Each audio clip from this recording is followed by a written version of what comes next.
Saat itu, samar-samar aku melihat ada sosok misterius yang sedang berdiri di dapur gelap eyangku. Welcome to RJK Mystery. Halo, selamat datang di RJK Mystery. Semoga semuanya diberikan kesehatan, panjang umur, dan murah rezeki. Kali ini, aku akan bercerita dari sebuah cerpen yang berjudul Ghost of Shania, bagian pertama. Jangan lupa subscribe, like, dan nyalakan lonceng notifikasi sebagai bentuk dukunganmu pada channel ini.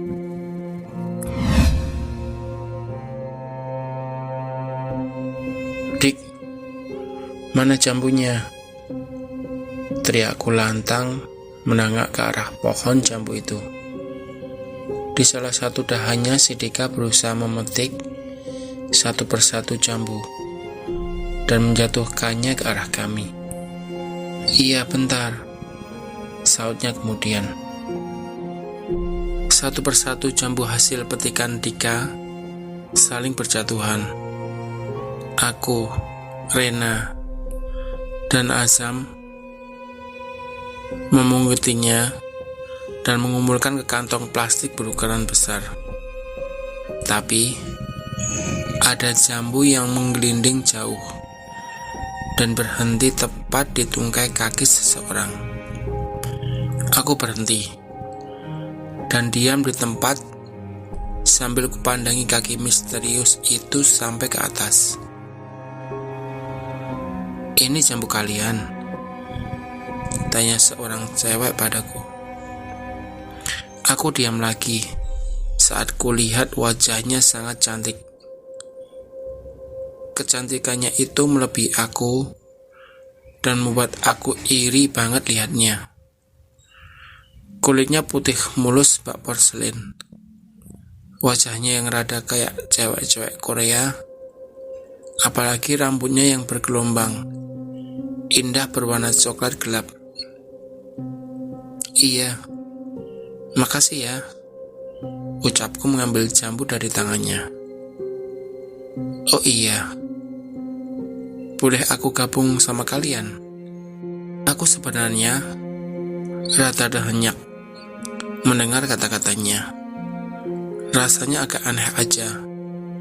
Cewek secantik bidadari kayak dia gabung sama geng aku. Apalagi kalau sudah ketemu sama si Dika. Pasti dia gak bakal berhenti ngegebetin cewek ini. Li, kamu ngomong sama siapa? Mereka bertiga langsung menghampiri kami berdua. Wow, ada teman baru nih. Yoi, cantik lagi. Tuh kan, si Dika mulai lagi dengan gombalannya yang super duper playboy. Aku Shania, boleh aku gabung sama kalian? Kami saling bertatapan mata. Ada yang mengangguk setuju, kecuali aku yang masih kelihatan ragu. Udah Li, biarin aja dia mau gabung sama kita. Lagi pula, dengan begini kita bisa nambah teman baru. Iya enggak? Azam dan Dika saling mengangguk setuju saat Rena menerima Shania gabung di geng kita. Mbak, namanya tadi siapa? Kenalin, aku Dika, Andika Putra Lesmana. Sontak Dika menyerobot kami bertiga sambil mengulurkan tangannya. Nama saya Shania, jawab Shania lagi dengan tutur kata lembut dan sopan, hingga membuat Dika jadi kelepek-kelepek gak berdaya. Nama yang cantik, secantik orangnya. Shania jadi tersipu malu dan dia hanya tersenyum kecil hingga membuat rona pipinya yang putih jadi merah merona. Kami pun saling menyoraki Dika yang udah keterlaluan playboy. Jangan macem-macem ya. Ingat Pramesti tuh. Iya. Lagian, aku juga masih setia kok sama dia. Sungut Dika rada kesal. Ya udah deh. Kalau begitu, kita makan jambu bareng-bareng yuk. Unjuk Dika dengan nada bijak. Lantas kami berlima duduk di bawah pohon jambu besar di kebun milik Pak Usman dan menikmati jambu hasil buruan kami beramai-ramai. Rin, anterin gue pipis dong. Gue takut nih, bisikku sambil membangunkan Rena. Kulihat dengan samar-samar lampu pijar eyangku yang redup itu. Suasananya sangat sepi karena semua orang lagi tidur. Duh, gue ngantuk banget nih. Ke kamar mandi sendiri aja ya, Li. Aku sedikit mendesah. Kebiasaan deh, kalau Rena itu susah banget dibangunin. Akhirnya, dengan terpaksa aku bangun sendirian dan pergi ke kamar mandi. Aku membuka pintu besar itu, dan di samping kamarku ada ruang besar yang digunakan untuk ruang makan keluarga Eyang. Sekelebat, aku ngerasa ada orang yang melintas di balik gorden jendela.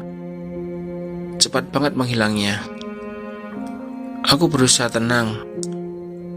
Mungkin ini cuma halusinasiku aja yang suka mikir macem-macem. Maklum, akhir-akhir ini aku suka banget nonton film horor. Aku berjalan mengarah ke samping kiriku, tempat di mana ada pintu lagi yang akan mengantarkan aku ke kamar mandi.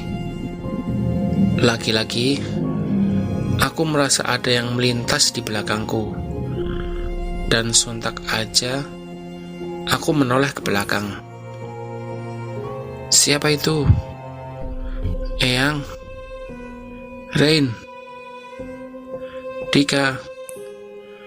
Aku manggil nama-nama orang yang ada di rumah ini, tapi gak ada jawaban. Buru-buru aku ngacir ke kamar mandi dan gak peduli apa yang tadi melintas di belakangku. Beberapa menit kemudian, aku keluar kamar mandi dan akan masuk ke dalam rumah. Karena kamar mandi dan dapur Eyangku letaknya terpisah dari ruangan-ruangan lainnya, letaknya pun di belakang rumah. Saat itu, samar-samar aku melihat ada sosok misterius yang sedang berdiri di dapur gelap Eyangku. Tepatnya di depan pintu kecil yang menghubungkan dapur dengan kandang ayam. Wujudnya gak terlalu kelihatan jelas, tapi aku bisa menerka sosok itu cewek. Ia memandangi aku sebentar, hingga aku cepat-cepat masuk dan menutup pintu. Aku menyeruak di antara selimut tebalku dan berusaha menghilangkan tentang sosok cewek tadi. Duh, jujurin, gue itu semalam lihat penampakan gitu di dapur Eyang. Gue takut banget. Udah deh, Li. Makanya jangan kebanyakan nonton film horor. Jadi kayak gitu deh, kata Rena sambil ngomel-ngomel, dan dia lagi asik ngemil. Kami berdua duduk di pagar tembok mengarah ke kebun Eyang, dan di kejauhan sana ada kebun Pak Usman. Aku cuma diam dan ngaku kalau aku yang salah.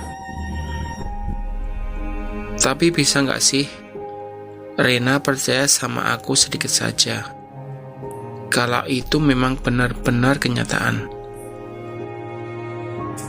Saat Rena menyingkir di hadapanku untuk menghampiri Azam yang lagi asik internetan di atas dipan kayu, aku melihat sosok cewek itu dari balik pohon-pohon rambutan di sana. Dia lagi-lagi menatap aku, hingga akhirnya aku berdiri untuk memanggil Rena. Ren, itu cewek yang gue lihat kemarin malam. Mana sih? Orang gak ada apa-apa kok. Ketus Rena kelihatannya rada jengkel mendengar aku suka mikir yang macem-macem, apalagi tentang hantu. Li, mau kemana? Tanya Rena memanggil aku. Aku gak menggubris dia sama sekali. Aku keluar dan menghampiri pohon rambutan, tempat di mana aku lihat ada penampakan cewek tadi. Saat aku ada di dekat pohon itu, ternyata gak ada apa-apa. Justru setelah mendadak, aku ngerasa ada yang menepuk bahuku.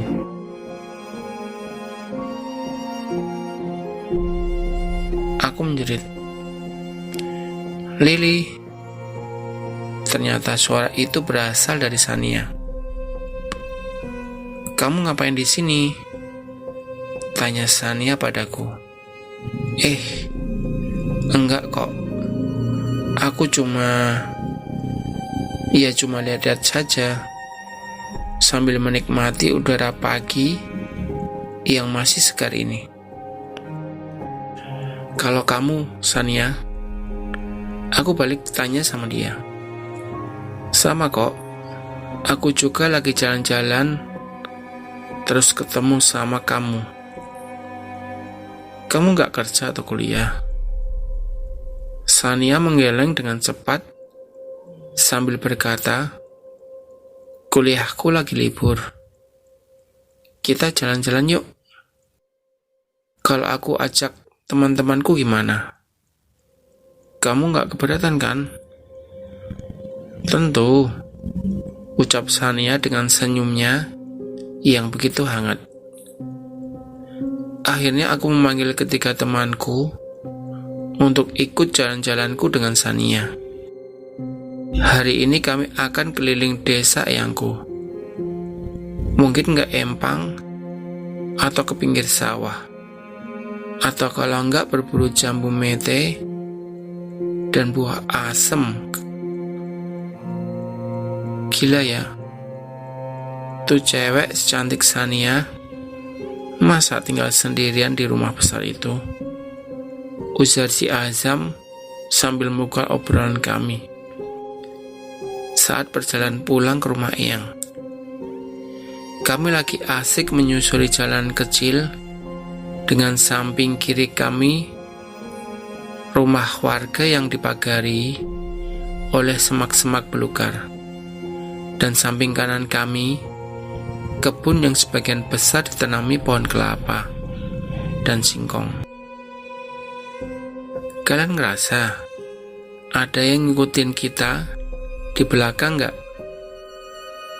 Tuh, mulai lagi deh khayalnya, semprot Rena lagi-lagi protes.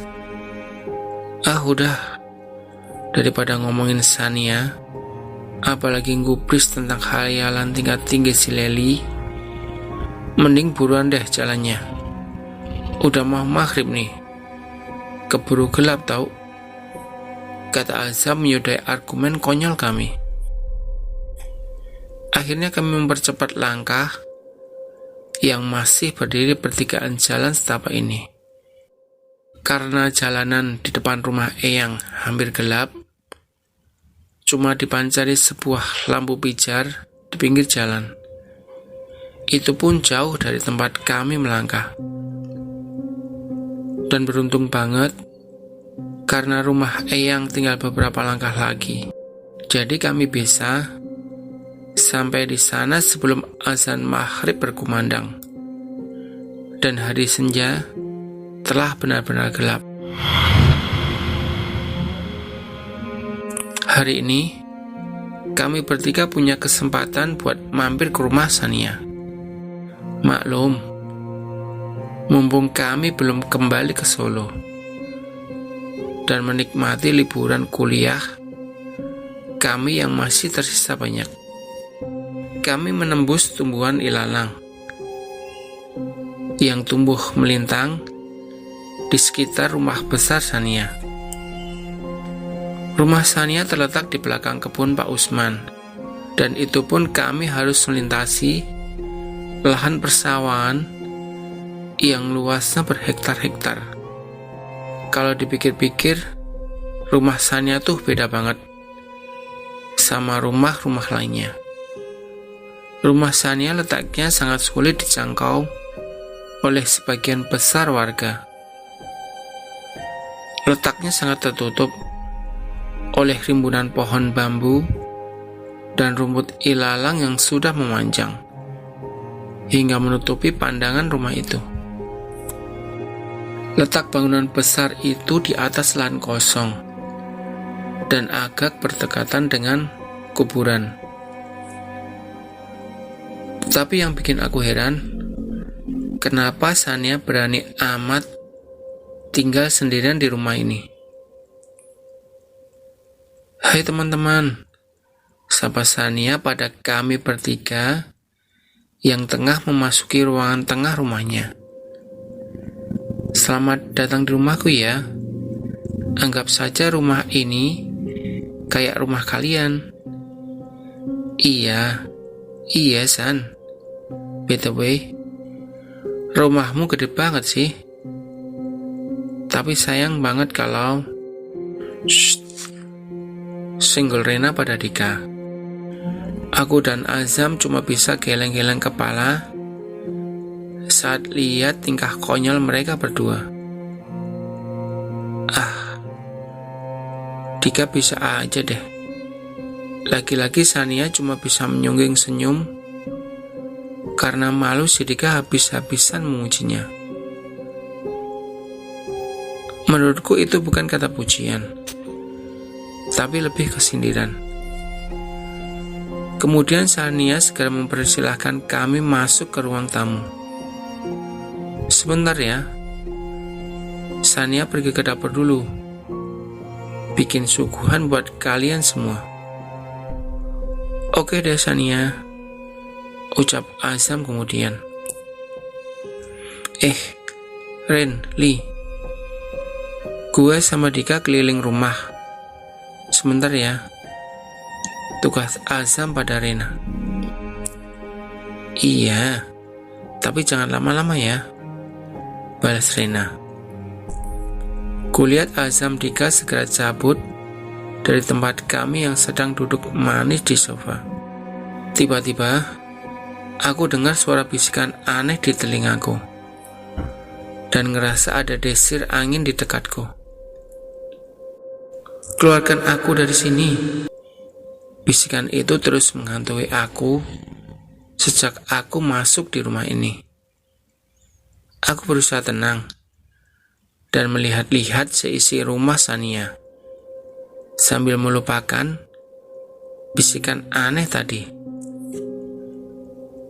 Kulihat atap-atap rumah Sania seperti sudah sangat kusam dan hampir dimakan usia. Apalagi kipas hias itu juga hampir mau copot karena bergoyang-goyang di tepak angin. Gubrak, terdengar suara benda jatuh yang nyaris membuat kami kaget. Tenang, paling cuma tikus kok, ujar Rena memenangkan.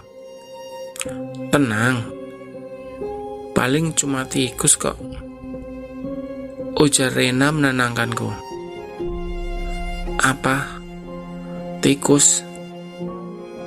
Mustahil deh. Masa rumah segede ini ada tikusnya sih? Kecuali kalau rumahnya nggak terawat dan nggak berpenghuni. Aku mencoba tenang lagi, dan lagi-lagi bisikan yang sama muncul di telingaku. Sambil diiringi suara jeritan cewek yang lagi merintih kesakitan. Juga suara hantaman benda tumpul mendera tubuhnya bertubi-tubi.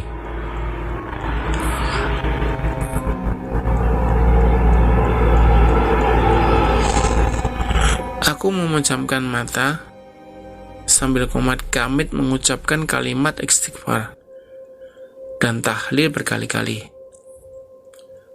Sampai-sampai saking aku ketakutan, telapak tanganku dibuat basah karena keringat dingin, dan aku menggenggam erat lengan Rena. Li, tangan lo kok berkeringat sih? Lo sakit ya? Tanya Rena jadi kaget. Ren, please deh, gua takut. Gua tadi dengar bisikan aneh dan mengerikan semenjak masuk di rumah ini. Gue mau pulang aja. Rena menghela nafasnya sebentar. Li, please deh. Masa sih kita baru sampai di sini, terus tiba-tiba pulang gitu aja? Gak enak hati tau sama Sania. Tapi Ren, gue takut banget. Udah deh, tenangin dulu pikiran lo. Nyebut. Rena cuma bisa mengelus-elus tanganku, dan aku berusaha tenang walaupun masih ketakutan. Sementara itu, Dika dan Asam kembali dengan gurat rasa penuh kecurigaan. Tau gak? Dari tadi gua sama Dika keliling rumah Sania. Gak ada foto yang menunjukkan keluarga Sania di sini. Gua heran, ini rumah Sania atau bukan sih? Mungkin aja Sania nyimpen foto keluarga di suatu tempat. Udah deh, daripada mikirin tentang foto keluarga Sania, mendingan mikirin si Lili. Dia lagi ketakutan karena dengar suara bisikan aneh. Beneran, Li?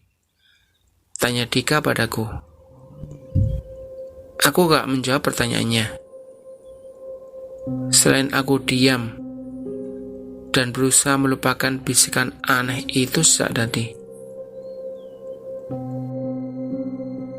Maaf ya, aku lama banget bikin suguhannya buat kalian. Tiba-tiba Sania muncul sambil membawa baki berisi minuman es sirup merah dan kue lapis untuk kami. Dia menurunkan bagi itu di atas meja dan menaruh suguhan itu satu persatu. Dinikmati ya suguhannya, cuman itu yang aku punya. Iya Sania, Rena membalasnya, dan kami bertiga berusaha tersenyum walaupun keadaan rumah Sania nggak bisa membuat kami tersenyum seutuhnya. Aku pun juga ikut tersenyum dan berusaha menghilangkan kekacauan di pikiranku dengan mengambil minuman es sirup merah itu. Baru aku mau menyeruput minuman hasil bikinan Sania, tiba-tiba yang aku lihat adalah segelas darah merah segar di hadapanku. Aku semakin ketakutan dan gelas itu nggak sengaja aku buang ke lantai. Aku berteriak-teriak sambil memandangi cairan merah yang membasahi lenganku. Lih, apaan sih? kata Rena. Ini bukan darah, tapi sirup. Aku ganti dengan air putih aja ya, kata Sania sambil bergegas ke dapur. Sementara aku bisa berdiri menjauh dari tempatku duduk tadi. Lih, lo kenapa? Kok lo mendadak jadi kayak gini? Kemudian, Sania datang lagi dan menyodorkan serbet untukku. Tapi lagi-lagi, yang aku lihat bukannya serbet putih bersih, justru kain kotor yang berlumuran darah. Stop. Gue benci semua ini. Gue benci. Sania memandang heran dari aku. Begitu juga Dika, Azam, dan Rena. Gue mau pulang sekarang juga. Gue gak mau dibikin gila gara-gara teror sialan ini. Lih, sahut Rena memanggil aku dan segera menyusul aku yang udah duluan pergi. Aku mencoba buka pintu besar itu, dan ini aneh. Pintu itu sudah terkunci. Aku mencoba membuka pintu besar itu, dan ini aneh. Pintu itu sudah terkunci. Aku mencoba goyang-goyangin handle pintu itu sampai beberapa kali, tapi hasilnya tetap nihil.